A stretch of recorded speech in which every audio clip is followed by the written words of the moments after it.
You're listening to the Bear in Mind Podcast, episode number 59. A podcast uncovering identity, color, and love, where driving yourself crazy is totally sane and curable. Now your host, T. Bias. There have been so many misleading things about loneliness that I've read on the internet, and I'm not going to attempt to tackle a really deep emotion that's part of the human experience. I'm not going to attempt to tackle it all within 10 minutes. What I will do today is share with you my experience with loneliness and how I felt that my experience in seeing the stuff on the internet and how I think that it's quite misleading, actually. And so the big thing about loneliness is that, and you can see this in memes on the internet, that you can feel lonely in a room full of people, or there's some quote or something like that. And yeah, that loneliness is not about how many people are around you.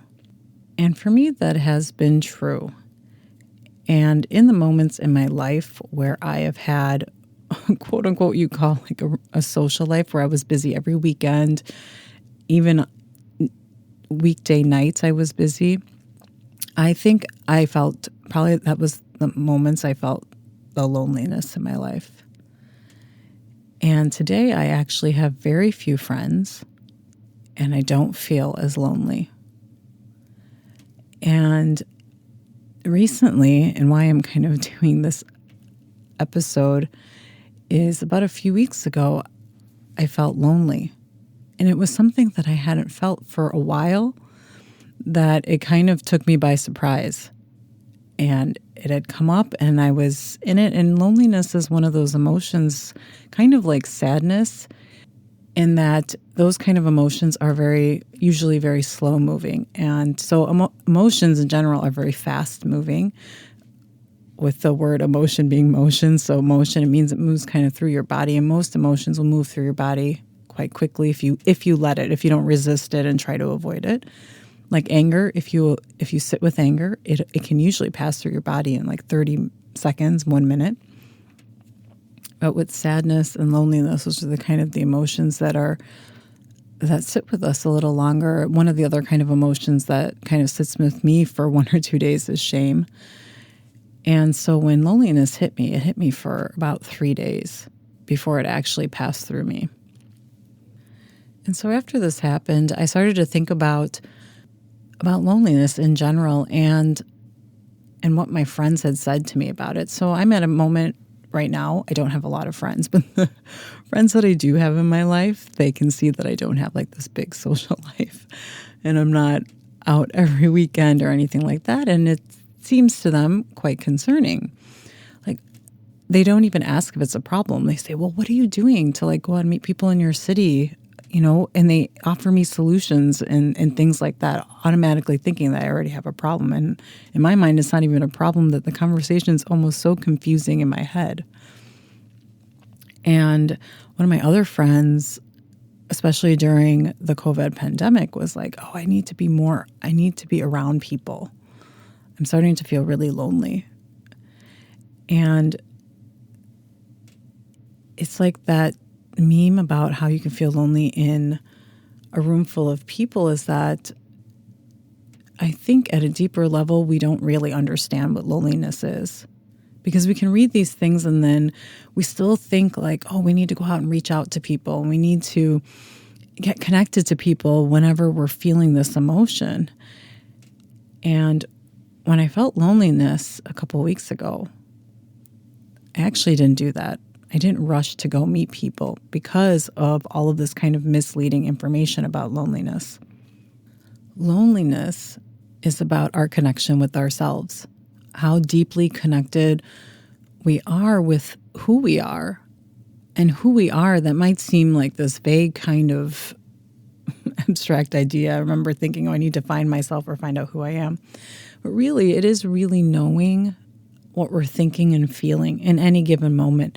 And I don't mean like you need to know it 100% of the time, every second of every moment, but understanding what is happening, what you're thinking, and what you're feeling at a conscious level, and connecting to that part of yourself.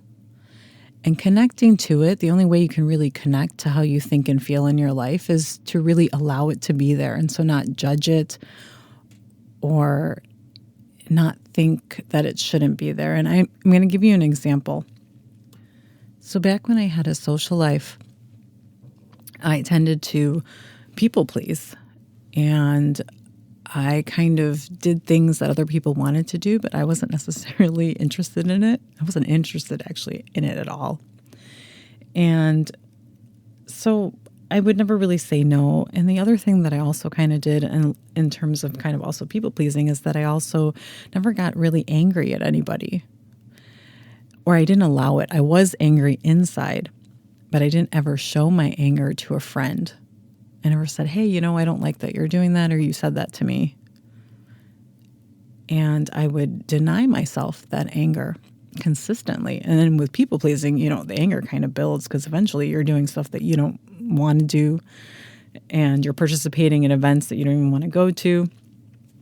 And then the anger builds, and then I was just denying the anger. So I wasn't even in touch with that anger until it maybe kind of exploded, or I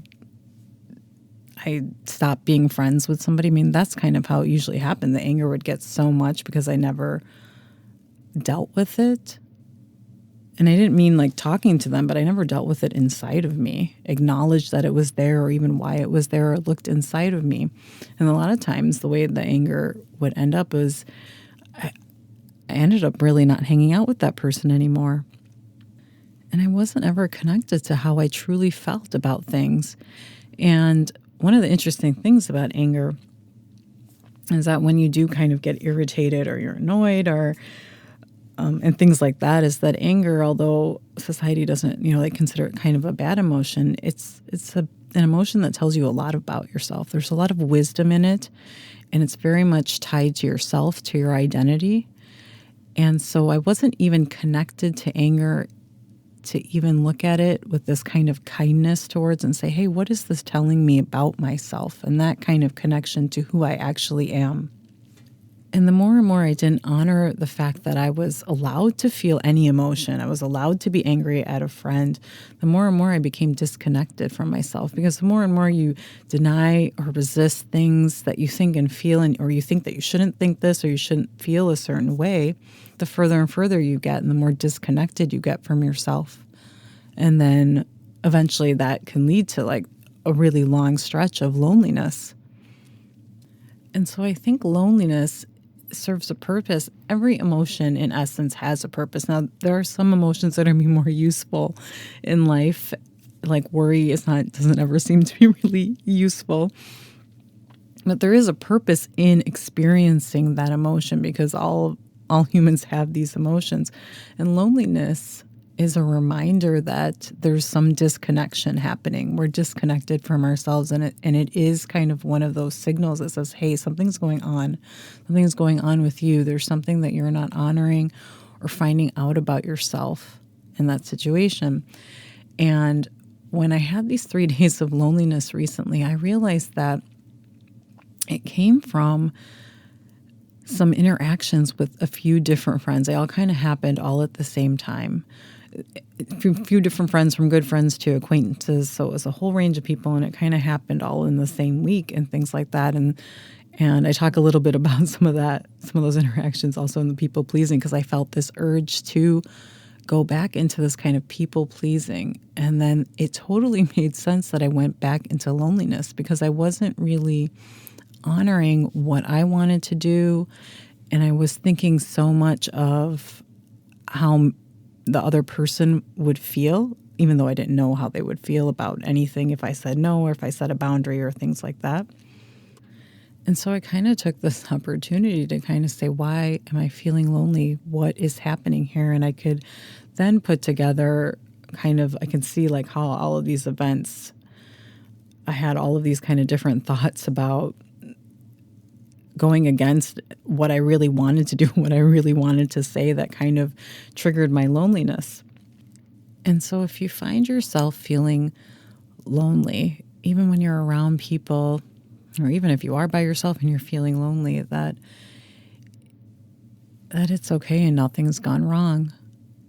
In fact, loneliness could be happening for you. It could be a message to say, hey, it's a reminder to check back in with yourself, to see what's going on, to feel where you are disconnected with yourself.